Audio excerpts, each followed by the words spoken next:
Assalamualaikum warahmatullahi wabarakatuh. Apa kabarnya anak-anak? Semoga kalian selalu dalam keadaan sehat dan dalam lindungan Allah Subhanahu wa taala. Anak-anak, hari ini kita ketemu lagi pada pembelajaran tema 3, subtema 2, pembelajaran 1 dan 2. Di mana tujuan dari pembelajaran ini: 1. Untuk mengetahui narasumber dalam wawancara. 2. Melestarikan sumber daya alam. 3. Pemanfaatan hewan sebagai sumber daya alam. Keempat, mengidentifikasi sikap bijak terhadap hewan. Kita mulai dari narasumber. Apa sih narasumber? Narasumber adalah orang yang diwawancarai sebagai pemberi informasi yang dibutuhkan dalam sebuah penelitian.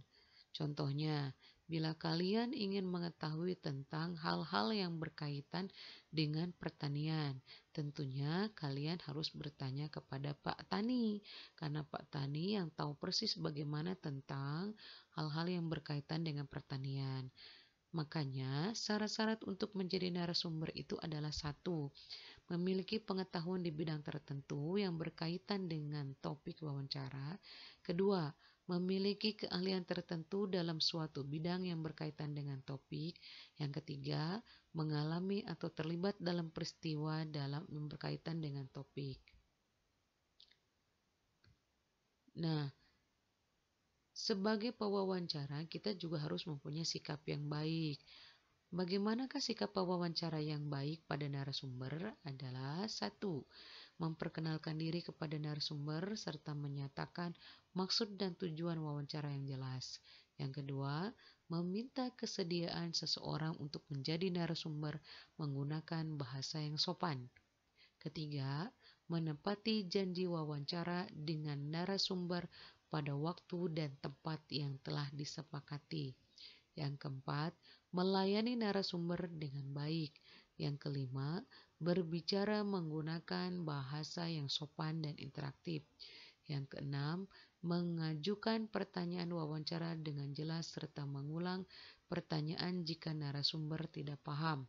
Yang ketujuh, tidak menyela atau memotong penjelasan narasumber saat menjawab pertanyaan. Yang kedelapan, mengucapkan terima kasih setelah melakukan wawancara. Berikutnya tentang sumber daya alam. Apa sih yang dinamakan dengan sumber daya alam? Sumber daya alam adalah segala sesuatu yang dimanfaatkan untuk memenuhi kebutuhan manusia. Sumber daya alam itu diantaranya ada binatang, ada air, ada hewan, ada tumbuhan, ada udara, ada tanah, ada biji besi, ada aspal, ada nikel, ada minyak bumi, dan sebagainya. Makanya, sumber daya alam itu terbagi menjadi dua, yaitu sumber daya alam biotik. Sumber daya alam biotik adalah sumber daya alam yang berasal dari makhluk hidup, contohnya hewan, tumbuhan, dan manusia.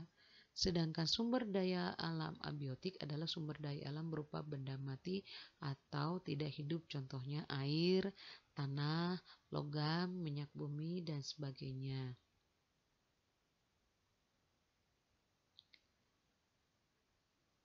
Hewan sebagai sumber daya alam tentu banyak sekali manfaatnya. Bisa sebagai makanan, kemudian untuk bahan obat-obatan, atau juga untuk dimanfaatkan tenaganya oleh manusia. Contoh hewan yang dimanfaatkan atau diambil telur dan dagingnya adalah ayam dan bebek. Ada juga hewan yang dimanfaatkan daging, kulit, dan tenaganya untuk membajak sawah, yaitu sapi dan kerbau. Ada juga hewan yang dimanfaatkan sebagai peliharaan, contohnya kucing, kelinci, ikan koi. Nah, hewan juga bisa berfungsi sebagai menjaga keseimbangan alam, contohnya dalam ekosistem sawah, di mana padi dimakan oleh tikus, tikus dimakan oleh ular, ular dimakan oleh elang, elang dimakan oleh bakteri atau jamur. Padi dimakan oleh tikus, tikus dimakan oleh ular. Kalau tikus tidak dimakan oleh ular, maka sawah akan habis dan petani gagal panen. Sehingga fungsi ular di sini sebagai penjaga keseimbangan alam. Mengapa kita harus menjaga keseimbangan alam?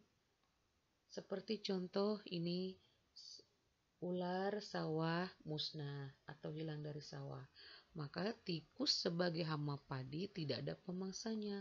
Otomatis para petani akan gagal panennya dan padi-padi tersebut akan habis. Kemudian cara menjaga keseimbangan alam. Di antaranya 1. Tidak memanfaatkan hewan secara berlebihan. 2. Menjaga habitat atau tempat hidup hewan. 3. Tidak membeli barang yang berasal dari bagian tubuh hewan langka.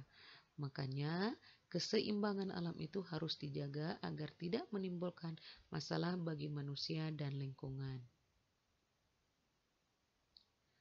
Salah satu menjaga keseimbangan alam adalah dengan melestarikan hewan langka seperti burung cendrawasih. Burung cendrawasih ini adalah merupakan burung khas Indonesia yang hidup di hutan tropis Papua dan sekitarnya. Burung cendrawasih ini termasuk marga paradis yang artinya burung surga. Burung cendrawasih juga memiliki ciri khas, yaitu memiliki bulu yang indah dengan kombinasi warna yang mencolok seperti hitam, coklat, oranye, kuning, putih, biru, merah, hijau, dan ungu.